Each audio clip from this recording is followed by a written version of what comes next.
Assalamualaikum warahmatullahi wabarakatuh. Perkenalkan, nama saya Mila Melia dengan NIM 220943, kelas RA3 Manajemen, Prodi Manajemen semester 3. Baik, saya di sini akan membuat tugas video mata kuliah Etika dan Tanggung Jawab Sosial dengan dosen pengampu Bapak Asep Rapiudin SEMM. Baiklah, inilah pemaparannya. Materi yang pertama, ada perusahaan dan pemangku kepentingan. Dalam sebuah organisasi bisnis, yang ada terdapat sebuah pihak yang disebut dengan stakeholder. Pihak stakeholder ini merupakan pihak pemangku kepentingan dalam suatu organisasi bisnis yang dapat mempengaruhi atau dipengaruhi oleh tindakan dari bisnis secara keseluruhan. Konsep stakeholder pertama kali digunakan dalam sebuah memorandum internal 1963 di Stanford Research Lembaga. Ini didefinisikan pemangku kepentingan sebagai kelompok-kelompok yang tanpa dukungan organisasi akan berhenti untuk eksis. Teori ini kemudian dikembangkan dan diperjuangkan oleh Richard Freeman pada 1980-an. Sejak itu, telah mendapat penerimaan luas dalam praktek, bisnis, dan teori yang berkaitan dengan manajemen strategis, tata kelola perusahaan. Berdasarkan kekuatan, posisi penting, dan pengaruh stakeholder terhadap suatu isu, stakeholder dapat dikategorikan ke dalam beberapa kelompok, yaitu stakeholder primer, sekunder, dan stakeholder kunci. Stakeholder utama atau primer. Stakeholder utama merupakan stakeholder yang memiliki kaitan kepentingan secara langsung dengan suatu kebijakan, program, dan proyek. Yang kedua, ada stakeholder pendukung atau sekunder. Stakeholder pendukung adalah stakeholder yang tidak memiliki kaitan kepentingan secara langsung terhadap suatu kebijakan, program, dan proyek. Yang ketiga, stakeholder kunci merupakan stakeholder yang memiliki kewenangan secara legal dalam hal pengambilan keputusan. Materi yang selanjutnya ada globalisasi dan etika bisnis. Etika bisnis di era globalisasi. Bisnis merupakan sebuah kegiatan yang telah mengglobal. Setiap sisi kehidupan diwarnai oleh bisnis dalam lingkup yang besar. Negara pastinya terlibat dalam proses bisnis yang terjadi. Tiap-tiap negara memiliki karakteristik sumber daya sendiri, sehingga tidak mungkin semua negara merasa tercukupi oleh semua sumber daya yang mereka miliki. Materi selanjutnya ada memahami teori-teori etika dan relevansi.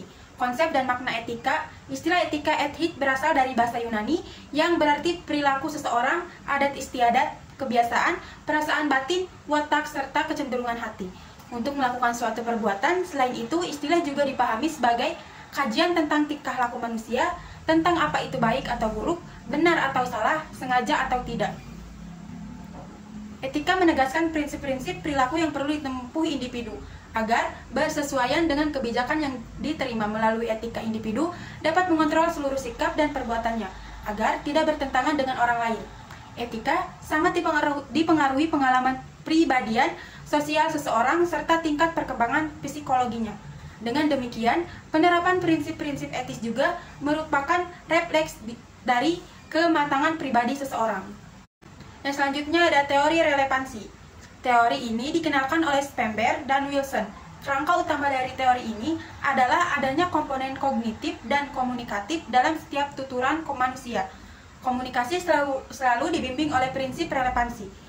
4 teori relevansi yang diungkapkan oleh Spamberg dan Wilson mempunyai pandangan bahwa proses komunikasi tidak hanya melibatkan proses encoding, transfer, dan decoding pesan, akan tetapi ada juga unsur lain seperti referensi dan konteks yang terlibat. Maka dari itulah, meskipun orang menuturkan sesuatu yang pendek, maksud atau pesan yang ingin dituturkan biasanya bisa luas dan banyak arti.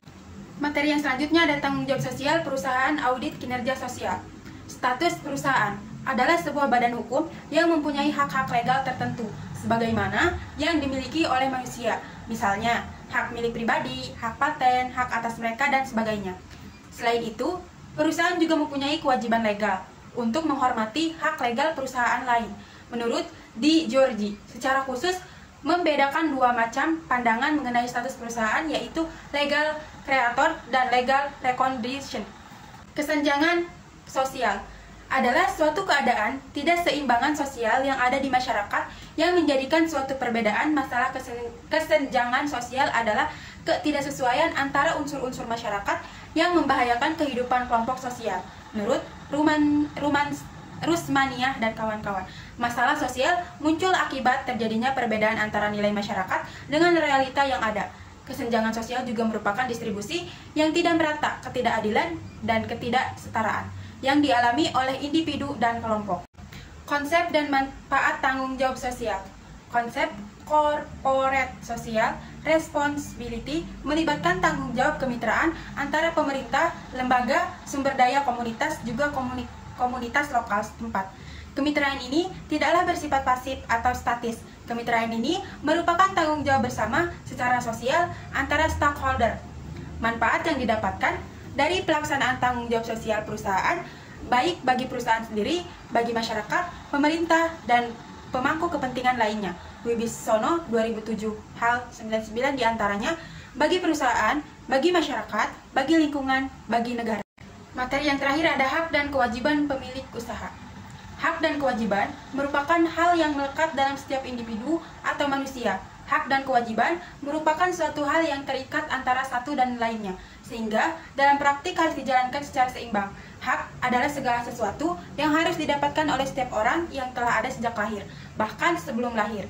Sedangkan kewajiban adalah sesuatu yang wajib dilaksanakan, keseharusan, sesuatu hal yang harus dilaksanakan. Hak itu sendiri ada hak atas konfidensialitas seorang pengusaha, berhak menjaga kerahasiaan perusahaan agar tetap memiliki keunggulan persaingan dibandingkan kompetitornya. Yang kedua, hak atas loyalitas pegawai. Seorang pengusaha berhak mendapatkan loyalitas dari pekerjanya. Yang ketiga, hak untuk membuat tata tertib. Sebuah perusahaan memiliki hak untuk membuat tata tertib yang wajib ditaati oleh karyawan yang bekerja di dalamnya. Sedangkan kewajiban pengusaha, yang pertama, seorang pengusaha wajib memberikan upah tepat waktu agar karyawan yang bekerja di bawahnya dapat merasakan kesejahteraan. Yang kedua, kewajiban memberi kesempatan yang sama. Sebagai manusia, karyawan menuntut perlakuan yang adil tanpa membeda-bedakannya dengan karyawan yang lain. Yang ketiga, kewajiban memberikan pelatihan kerja. Seorang pengusaha wajib menyediakan pelatihan kerja demi meningkatkan kompetensi dan moral dari pekerjanya. Yang keempat, kewajiban penetapan waktu kerja yang manusiawi. Jangan sampai seorang pengusaha menetapkan waktu kerja di luar batas normal, sehingga karyawan dapat menderita gangguan fisik dan mental. Yang kelima, kewajiban memberikan fasilitas keselamatan kerja. Seorang pengusaha wajib memperhatikan kesehatan dan keselamatan pekerjanya saat bekerja.